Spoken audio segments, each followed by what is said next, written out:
सभी कुछ हमारे अनुसार चलता है जीवन में? नहीं चलता है। इसीलिए इसे संग्राम कहा गया।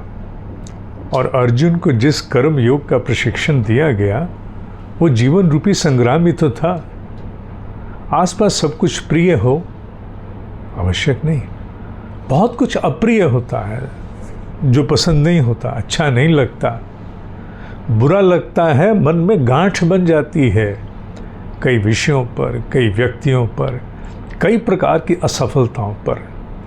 बहुत कुछ जीवन से पाना चाहते पर क्या करें, सब कुछ तो सभी को मिलता नहीं। कभी ज़मीन तो कभी आसमान, मिलता नहीं। ये स्थिति एक जीव की बनी ही रहती है।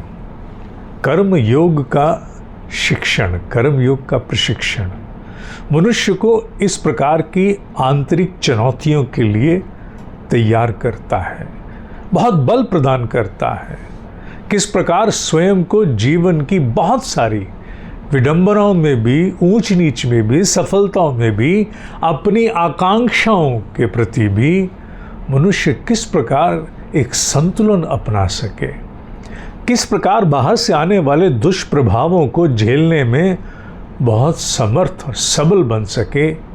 कर्म योग यही शिक्षण है, एक प्रशिक्षण है, जीवन रूपी प्रयोगशाला में चलने वाला एक अनवरत प्रशिक्षण, जिसके अध्यापक का नाम है कालहीन केशव और जिसके विद्यार्थी का नाम है कालहीन अर्जुन।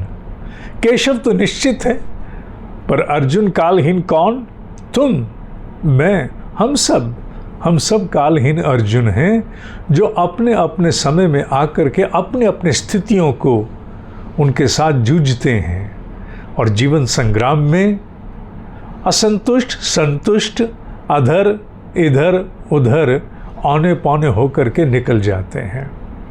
कर्म योग हमें जुटाता है, इकट्ठा करता है, बांधता है, हमें बांधता है, जिससे हम ऐसी सबलता, ऐसी शक्ति, ऐसी सामर्थ्य प्राप्त करें, अपनी दृष्टि में, अपनी धारणाओं में ऐसी सबलता प्राप्त करें कि हम लुंज पुंज नहीं, जिसे कहते हैं कि हवाएं आकर के हिला करके सूखे पत्ते की भांति पटक के फेंक जाती हैं, न स्थितियों के प्रति वैसा नहीं, अपितु अडिग, जीवटधारी, जो प्रतिकूलताओं में भी हिम्मत हारने वाला नहीं है। ऐसी धारणाओं से हमें कर्म योग का प्रशिक्षण सबल करता है।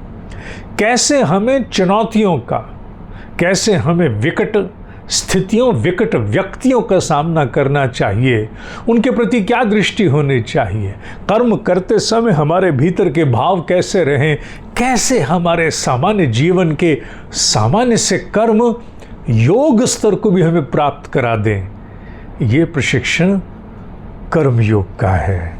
छोटी छोटी बातें, छोटे छोटे भाव, छोटे छोटे कर्म कैसे बहुत बड़ी उपलब्धि की ओर हमें ले जाते हैं। कर्म योग के 43 श्लोक इस ओर प्रेरित करते हैं विशेष रूप से। इन्हीं के लिए 43 कक्षाओं का ये प्रशिक्षण है, जिसमें बहुत बड़ी मात्रा में साधक अभी तक भाग ले चुके हैं। अपने अपने अंशों में सभी ने बहने वाले इस गंगा से लाभ लिया है। तुम भी कर्म योग के इस प्रशिक्षण में जुड़ना चाहोगे? हाँ, अनुशासन चाहिए। Like a sincere student, you have to make yourself available for 43 classes. 43 कक्षाओं के लिए अनुशासन से उपलब्ध होना होगा। प्रत्येक शुक्रवार, शनिवार, रविवार प्रत्येक कक्षा की रिकॉर्डिंग 24 घंटे के लिए दी जाती है और पूरे प्रशिक्षण के साथ 12 प्रकाशित नोट्स दिए जाते हैं, जो गंभीरता से इन 43 हफ्तों के लिए अपने आप को जुटा देते हैं। उन्होंने बहुत कुछ पाया है, उनकी दृष्टियों में बहुत सारे परिवर्तन हुए हैं। मनुष्य दृष्टियों से ही तो देखता है, ये मुझे सुख देता है कि दुख। एक ही विषय एक को सुख, दूसरे को दुख देता है। तो सुखदायक दृष्टि में अपनी पूरी धारणाओं को ठेल कर ले जाने के लिए जो एक बहुत शक्तिशाली प्रशिक्षण है, वो है कर्म योग। बैच आरंभ होने को है, आ जाओ, तुम्हारा आह्वान।